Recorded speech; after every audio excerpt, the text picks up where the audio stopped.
5 tahun menghilang dari Oktagon dan cedera dalam 5 detik ketika comeback ke Oktagon. Yaps, kurang lebih itulah nasib apes yang dialami oleh petarung yang menurut Khabib adalah petarung terbaik dalam dunia Twitter.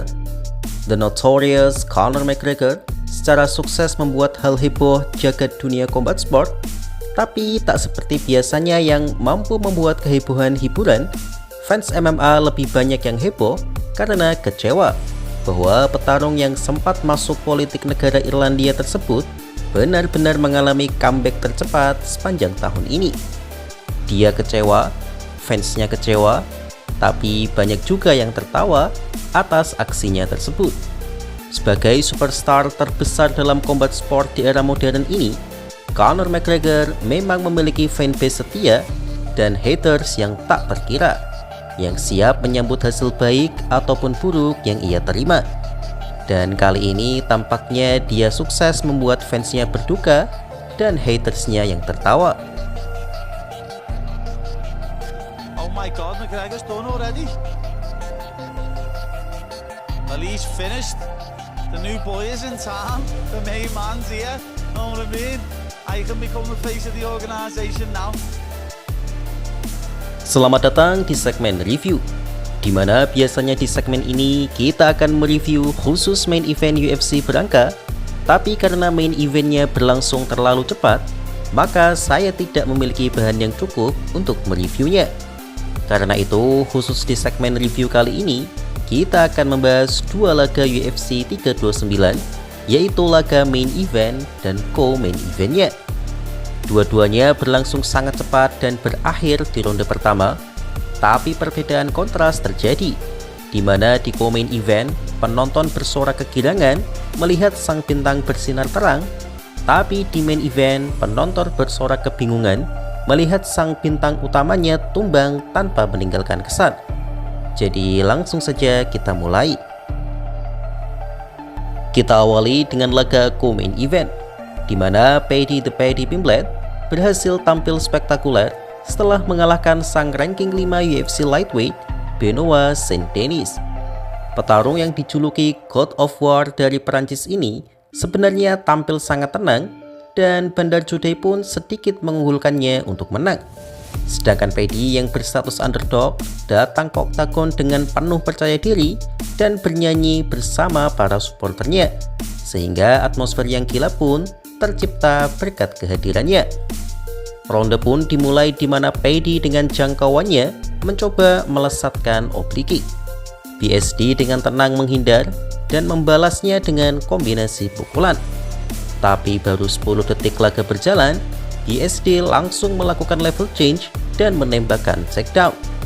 Dan seperti apa yang dikatakan oleh Khabib, bahwa langsung menembakkan takedown di awal laga tanpa pemanasan dengan striking adalah hal yang sangat beresiko. Dan resiko itu benar-benar dimanfaatkan oleh Paddy. Paddy langsung menyambutnya dengan guillotine dan membawanya ke bawah. Naluri BSD sebagai seorang grappler langsung mencoba membalikan badan untuk keluar dari situasi itu. Tetapi Paddy dengan sangat brilian ikut memutar posisi tangannya saat BSD membalikan badannya dan membentuk kuncian Darce Choke. BSD mencoba bertahan dan menaikkan tubuhnya agar lepas, tapi Paddy langsung menaikkan kakinya ke tubuh BSD dan secara cantik melakukan rolling sehingga tubuh BSD benar-benar terkunci, hingga akhirnya wasit menghentikan pertandingan karena BSD sudah tak sadarkan diri. Paddy Pimblett pun menang melalui kuncian hanya dalam 50 detik saja. Meskipun kalah, BSD tetap layak mendapatkan respect karena meskipun ia melakukan hal yang ceroboh, tapi ia tidak menyerah hingga akhir sehingga harga dirinya masih terjaga. Sedangkan bagi Paddy, hasil ini sangat positif karena membuatnya kembali ke jajaran top contender kelas ringan untuk perebutan sabuk. Paddy pun dengan percaya diri mengatakan bahwa level grapplingnya sudah siap untuk mengunci Charles Oliveira, dan sebagai indikasi bahwa ia memang menginginkan nama Charles Oliveira sebagai lawan selanjutnya. Ya, sebenarnya saya lebih menginginkan Paddy bertemu Ilia Topuria, tapi ya kita tunggu saja keputusan yang dibuat oleh matchmaker UFC.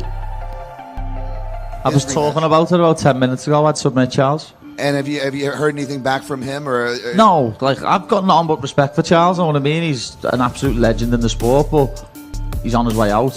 And I think if he tried to grapple with me, I'd submit him. But we'd probably end up having a war for 5 rounds on the feet if I ended up fighting Charles Oliveira.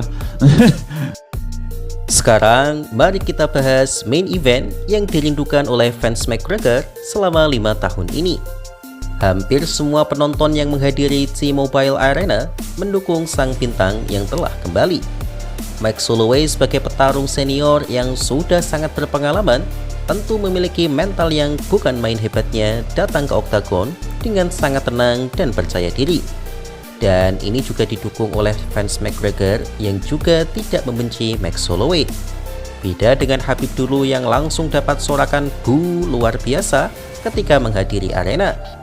Sedangkan McGregor hadir ke oktagon dengan penampilan nyentrik, yaitu potongan rambut mirip Chuck Liddell dan juga gaya berjalan khas sombongnya sehingga penonton bersorak gembira menyambutnya. Lightning dan asap panggung juga tak kalah menawan sehingga ekspektasi penonton akan hiburan sangat tinggi.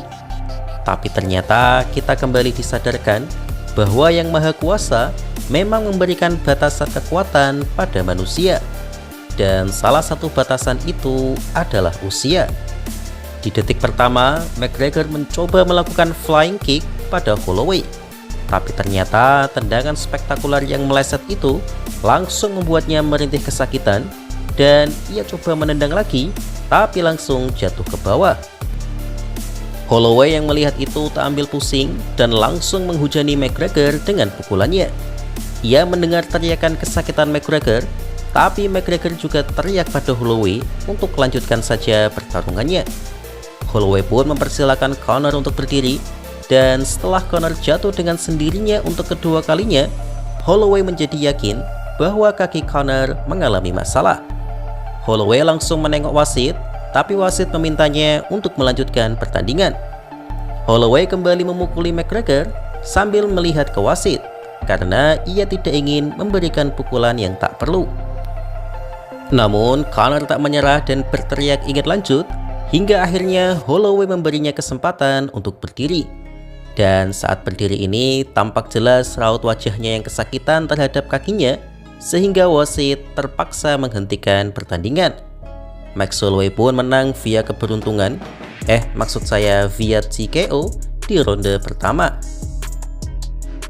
Shout out to the ref. I was trying to tell the ref sooner, like this guy's kids is front row, I don't want to see him take unnecessary damage. Trying to stop the fight, but this is how crazy Conor is. The first time he's on the ground, punch him, he's like, fight. I was like, okay, that's why I backed up. I said, stand up then, let's fight. And then he fell back down, and then the fight was called.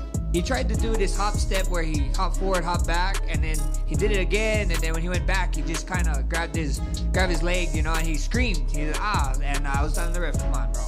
Like, what you want me to do? Keep it like this guy he brought his kids to the fight. You know what I mean? Like, I ain't trying to beat up a wounded dog. Even with him walking into the octagon, it didn't seem, it just didn't seem like the same Conor.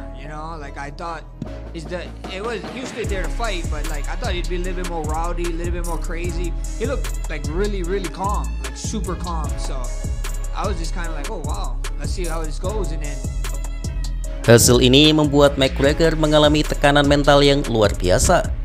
Ia langsung pergi meninggalkan oktagon tanpa satu kata pun. Sedangkan Holloway tidak ingin merayakan kemenangannya ini dan berjanji akan memberikan kesempatan bagi McGregor untuk trilogi kapanpun yang ia mau.